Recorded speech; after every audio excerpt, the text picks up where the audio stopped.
વાત કરીશું દ્વારકાથી દેવભૂમિ દ્વારકાના જામખંભાળિયા નગરપાલિકામાં જન્મ મરણ દાખલા કઢાવવા માટે લોકો લાંબી વેટિંગમાં ઊભા રહેવા મજબૂર બન્યા હતા, જે છેલ્લા કેટલાક દિવસોથી ઈ ઓળખ સર્વર ડાઉન હોવાના કારણે જરૂરી દાખલા સમયસર મળતા નથી અને ઉપયોગી દસ્તાવેજ માટે નગરપાલિકાના ધક્કા ખાવા પડી રહ્યા છે, જેના કારણે લોકો ભારે પરેશાની ભોગવી રહ્યા છે। જે સર્વર ચાલુ ન થતા સામાન્ય નાગરિકોના રોજિંદા કામ અટકી ગયા છે અને તંત્ર સામે નારાજગી જોવા મળી રહી છે।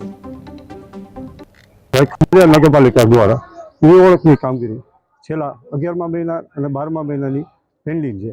હવે અમે જ્યારે જાણવા ગયા ત્યારે અમને ખબર પડી કે ખંભાળિયા નગરપાલિકામાં સર્વરની હિસાબે ઈ ઓળખના દાખલા નીકળતા નથી। એટલે જન્મ મરણનો દાખલો કાયમી માણસ માટે જરૂરિયાતનું એક સાધન છે। એટલે ઈ ઓળખનો જો દાખલો ના નીકળે તો વ્યક્તિ પોતાની કામગીરી અમુક જે કરી શકતા નથી કે જે મરણ ના થાય ત્યાં લગી ઘણાના બેંક ખાતામાં બીજી જગ્યાએ અન્ય દરેક જગ્યાએ મુશ્કેલી પડી રહી છે। એટલે અમે સરકારને વિનંતી કરી છે કે ખંભાળિયા નગરપાલિકામાં જે મુશ્કેલી પડી રહી છે એ ઓળખની એ વહેલામાં વહેલી દૂર કરવામાં આવે અને આ સર્વને વહેલામાં વહેલું ચાલુ કરવામાં આવે એવી અમારી અરજી।